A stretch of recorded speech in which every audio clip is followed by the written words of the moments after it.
Yuki Tsunoda also suffered a disastrous qualifying session. That is 5 on the trot now, where the Japanese driver has failed to qualify for Q3.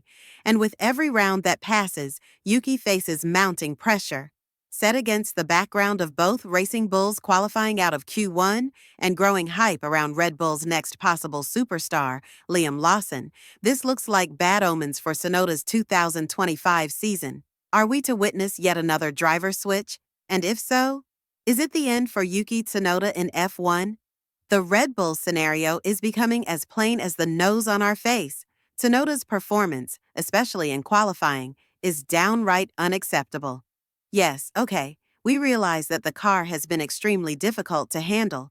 Max Verstappen himself has testified as much more than once. But while Yuki is being outqualified by Alpine and Racing Bulls drivers, red flags need to be seriously raised. Tsunoda did say he lost front grip on his hot lap, but out on the track it's hard to believe that he can be trusted to score points or be competitive for the remainder of 2025. And so, the question that was asked before rears its head once more. When is enough enough? Red Bull once suggested that Yuki would have time, maybe the rest of this season, to find his feet with the RB21. But that was when his dip was only beginning. With only 2 Q2 appearances in his last 5 races, it is impossible not to wonder, what's actually going on with Yuki? He waited 5 years for that opportunity. He watched other cars pass him into the elder team. And now, with him finally getting the spotlight, the driver and the vehicle simply don't go together. His reaction to not qualifying for Q2 was succinct and in your face. Mate, I didn't have any grip, bro. Unfortunately, that is not the end of the story. Lawson, after a rocky start in his first 2 Red Bull appearances, has been handed a lifeline in Racing Bulls. Yuki won't be so lucky. Christian Horner was blunt. You can't sit in the sister team for 5 years and expect to keep your seat. That same set of principles is what it was that advantaged Yuki over Lawson in the first place. But now, maybe, it could be the very thing he loses the seat on. And with that, his entire F1 future hangs in the balance. So, what's next for Red Bull? The answer's already starting to take shape. French talent Isaac Hadjar has been one of the brightest spots of Racing Bulls thus far. Yes, he was defeated by Lawson in Austria, but now he's the top point scorer among the Red Bull team, not Verstappen. The mission of Racing Bulls has never changed, to produce stars for the leading team and close the gap to Max. But in recent years, that promotion has looked more like a curse than a dream come true. So the bigger question is, should Yuki accept that he just doesn't gel with this car? That might be the cold, hard reality. And it's exactly how Red Bull may treat his case for the rest of the season. To be fair, I'm not placing all the blame on Yuki. We've also seen Max battle too. His Q3 was wrecked with a yellow flag, and he wasn't even content with the car even then. You can't hide it anymore. Red Bull brought updates to Austria, and the car has never been in poorer condition.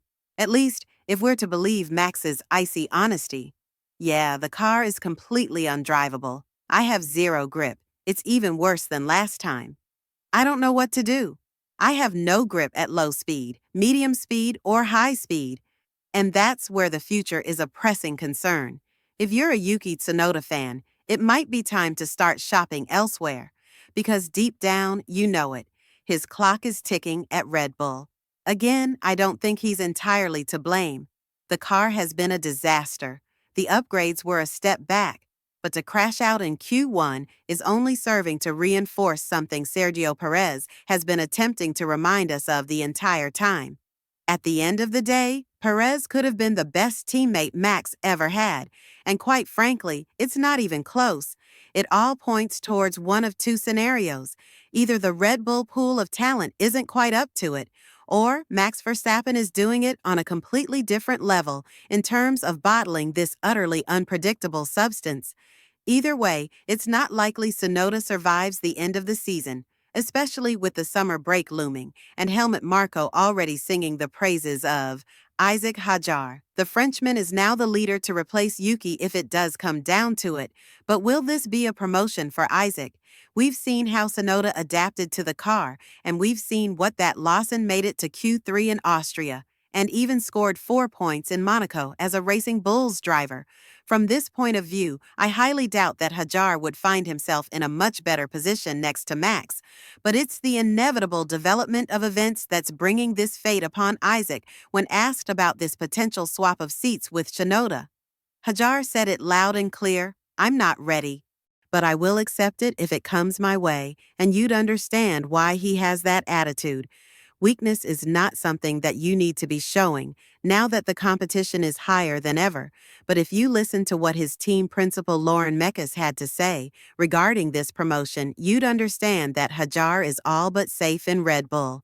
The Racing Bulls leader said that he'd have to handcuff Hajar if it comes down to it, only to keep him in the team at least until the end of 2026. And while this was said in a joking manner, it speaks volumes about the current situation in the team. All in all, everything revolves around Lindblad. The current F2 competitor raised a lot of questions among F1 fans and experts as to whether or not he's the next Verstappen, and the results do speak louder than words. For the paradox to be bigger, he'd be taking Synod's seat in Silverstone during FP1, where he and Max will participate together as teammates. But we know for a fact that the goal of Lindblad is not to be a Red Bull driver.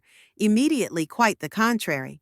He'd be given time to adapt to this sport thanks to a tenure with the sister team, and only then would he be considered as a legitimate replacement for the second seat in Red Bull in a very questionable scenario.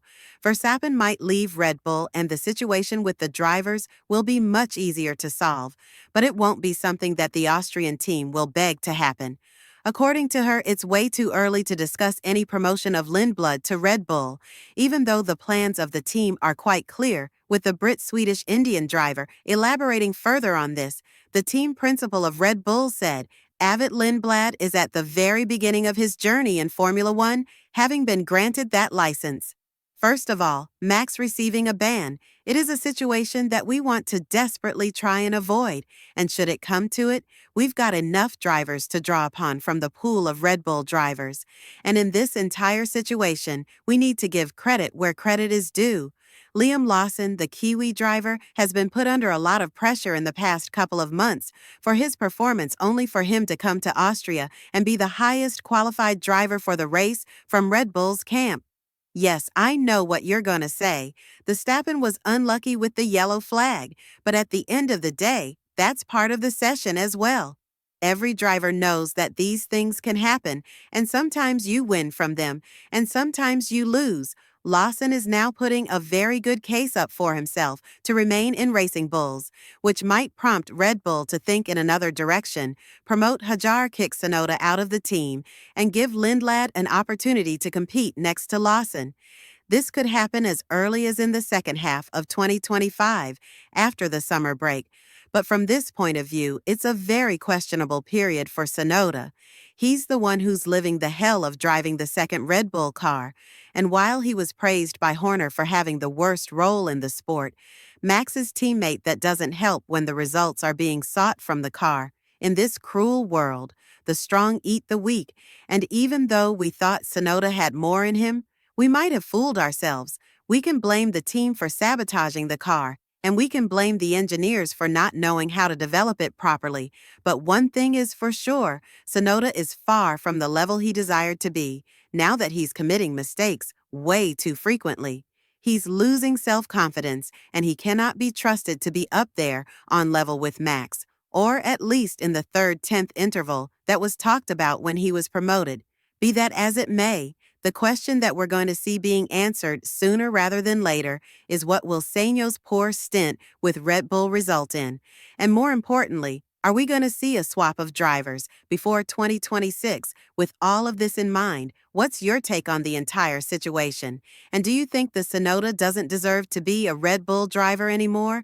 Let us know in the comments below. And once you do that, make sure to click on the video that's appearing on your screen right now.